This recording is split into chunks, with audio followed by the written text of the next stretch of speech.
Hello, hello, hello. The Love Seers here with a message from Jody and Spirit, of course. I was sitting here thinking about all the wonderful things in my life I have manifested. And at the time, I didn't even know I was doing it because we all have the ability to manifest stuff in our lives. And I was thinking about me when I was younger. It was like when Fame was out, it's like really the biggest TV show was out. And I was like, oh, I love that show.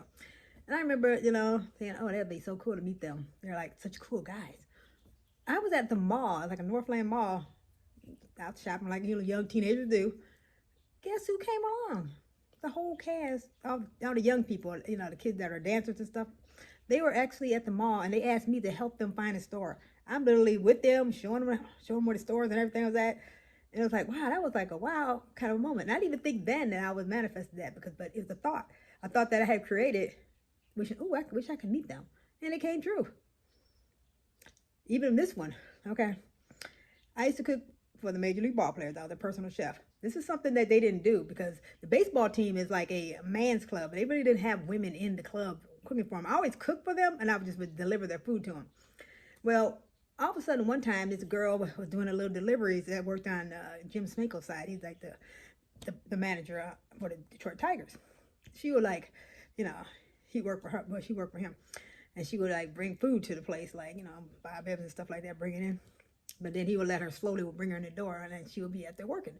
So my brother, he was the clubhouse manager of the visitors clubhouse side. He said, well, dang, Jody, you're cooking for them. Well, I'm going to bring you in too, to work with the ball players and stuff, to cook for them. Because you've been cooking for me anyway, he's doing it. So guess what? Boom, here I am. I was working in there, cooking the personal chef for the Major League ball players. That's something that back then they did not do. That was like... And what else? I started like in 90. No, I started cooking like in 90, 95. But it was toward like in probably about, I don't know, 7 years ago. How long have I been living in Florida? I was working there before I moved to Florida.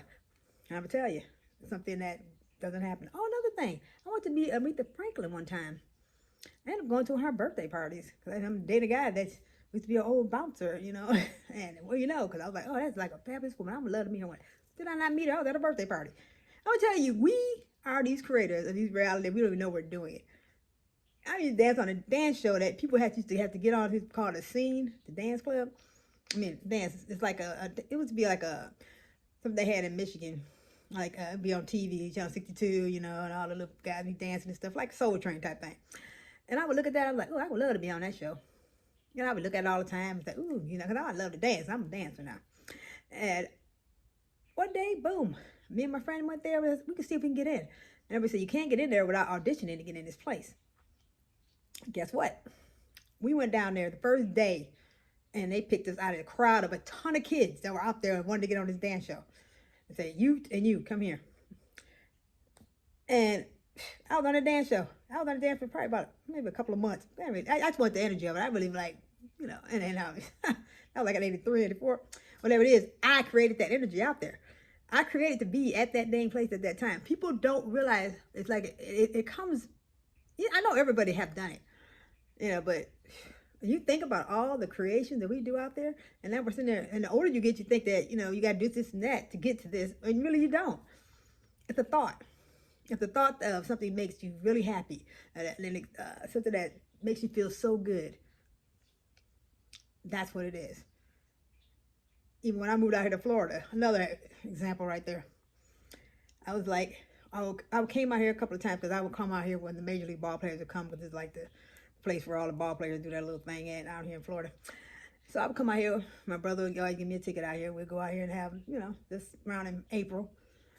And I was hanging with one of his ex-girlfriends, and we would walk around this one place called, it's like a beautiful park. It's like not a park, it was like where everybody would walk around, like where it's a nice place. It's like where you jog and stuff at. And I was like, oh, this is like so beautiful here. I would love to live here. Let me tell you, he just happened to be dating a girl that ended up getting a house right over there, and boom, I ended up moving to that lady's house that was right there by that park where I was walking to years before that I was in that, well, wish I could live here. Not thinking that I would be moving into that house. It's like, wow. It's like, wow, big moment. Okay, let me tell you something. We create more things every day that we don't realize we're doing. And it's if you think about what you want and stop thinking about everybody else, but when you want that, and to think about, dang, I would love to feel this. I would love to feel that. That feels so good to, you could create so much stuff. I mean, right now I'm dating a guy that finally got a guy that's like a giver like me, because I'm a giver, and I always wanted somebody like that, somebody I could talk to spiritually, and I found this guy that I've been knowing forever, and all of a sudden, boom, thing happened, and it's wonderful, because I asked for something, and when you ask for something, expect it, okay? Expect it. Don't double think it. Don't sit there and say, no, I deserve this, Say that to yourself. You deserve this. And you get it. So I want everybody out there to know, we all are creators. We've all done it. But we are just now realizing that we are in control of this. Nobody else is in control of this. You are. We are the creator of this reality. So let's focus on something wonderful. Because why not? We came down here to do something, not just go through the motions. Get what you want. Feel what you want. I mean, feel it, because it is a feeling. And you got to close your eyes, think about it. Say, ooh, I would love to have this. This is the year to start that, man, because it is so much powerful energy going on right now. And we are all powerful creators, but it's a little bit more different this time, because stuff is coming. It's so much. It's too many of us right now, and the energy's like building up, because a lot of people are believing this, and it's making it even easier. Like the door is opening, like a veil is thinning, and it's easier for us to get through to this stuff than it was before. So, well, I'm here to tell you all, get out there, focus. I mean, really focus on what you want. You want this year to count? Make it count what you really want. I mean, I don't care what it is. Make it count. Because damn it, we are the creators of this reality. Why not make it work? Okay? Oh, don't forget, click and subscribe to my videos. Spirit loves you, and I certainly love you too. And when you put that love energy out there, trust me, stuff works a whole lot faster. I'm going to tell you. Love and light, my family.